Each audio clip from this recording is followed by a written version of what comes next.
people from the other side, welcome here on this sunny afternoon as we enjoy the park here with all the grass and all that awesomeness. I'm enjoying a nice cup of tea here.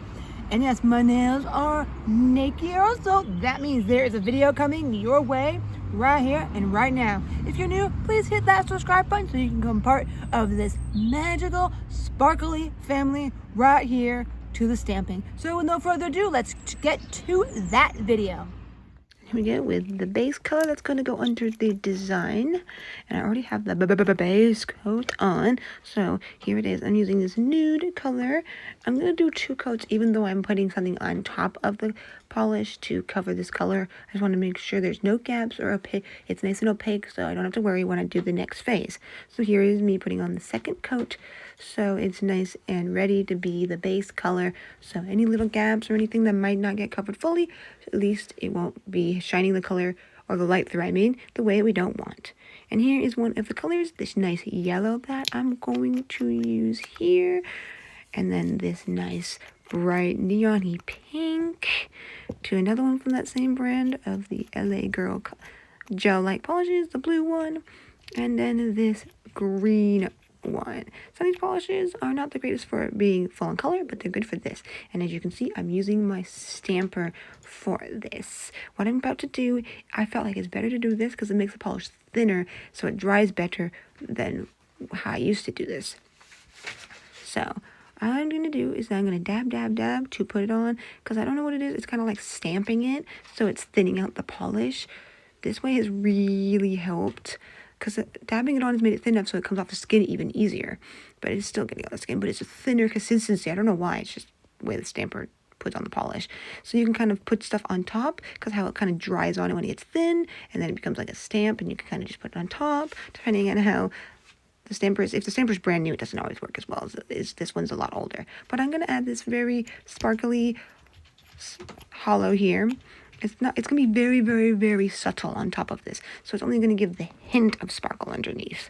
So you probably can't fully see it, me putting it on here. You might be able to see it a little bit. But here's me putting it on a second time. Because especially when it's on bright colors like this, it doesn't always really show this sparkle as much as dark colors. But I wanted and then here we go. Guess which one of these am I going to put on? We'll see in just a minute. And yes, I am. I'm going to do it in a green, because I thought that would be kind of cool to do in this dark green. And that's right. I'm doing some Mickey Mouse nails here. So of course, I'm getting my stamper out once again for what it's actually made for doing. So here we go, putting it on this nail here and stamping it right on. And of course, when you stamp, it's good to not go too hard on the stamper itself, but then you can go harder on your nail. Just make sure it's not touching with the plastic part.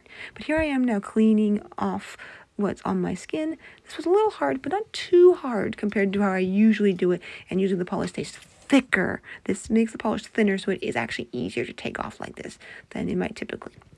And I'm using one of my cheap-ish nail brushes, but still has good bristles on it for this. And of course, because I stamped, I'm using my gel-like top coat, because it has a thick consistency and it might wet it a tiny bit, but typically not in a way that I'm still, as you can see, being a little careful to make sure I have the bead of clear, just in case, so I don't smudge it too much. And I didn't actually smudge it at all. And so you can see, here's me doing it once more. I'm kind of putting it at the bottom and then putting it up a little bit and all that. So there we go. And to make this even more mickified, I'm going to use some nail glue, and you can probably guess what I'm going to be putting on on some of my nails. Not for all my nails, but on some of them. So there's that. And I'm going to use my little tweezers here that come in my Hollow Taco little kit here. And yes, you probably guessed, I'm using a little bow. Yes, because of Mickey, you know, she wears a bow, so why not add a bow, at least on one of my nails, one of these crazy bows. So here I'm putting it, and I'm using the same brush. I'm flaring out the glue so it's not too thick, because this doesn't come with a brush, so I usually typically do that so then it doesn't get in my cuticles and annoyingly get dry there. So here is the thing putting on. All that, just kind of hold it there for a few seconds so at least it gets bedded in, and then let it dry. And I'm going to do this one as well. This one's going to have a little bit of a bow, but different one, because I don't want to do the other one on too many nails, because that one can nag. This one won't, because it's fully on the nail compared to the other one. So yeah, just decided to do this one. And yes, this would have been maybe easier to do with at the thing. And then I'm going to use some stuff from this, which is where I got my little bow from as well. So there we go, with a little bit of difference on the outside ones, because I wanted to do that with these to just give it a little something to have fun with.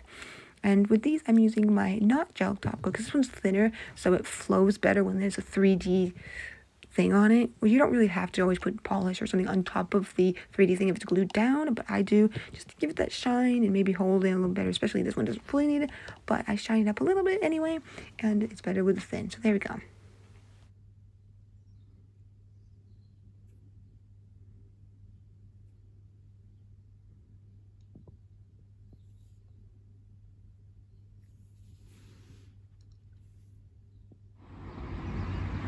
Well, on that awesome note, I bet you enjoyed that video. If you're here at this point, I would assume you did, and all that and everything. So with no further ado, I thank you for coming. If, as you were watching that video, have any questions or just in general want to say something about nail-wise, do it down below in the comments section, because I always like to hear anything and everything, so I can get an idea what you like, or just to keep the community going or start the community to grow. So if you haven't, please hit that bell, and no further ado, I'll see you next time. Maybe I'll see you on TikTok. So till next time, Spaggle, bam!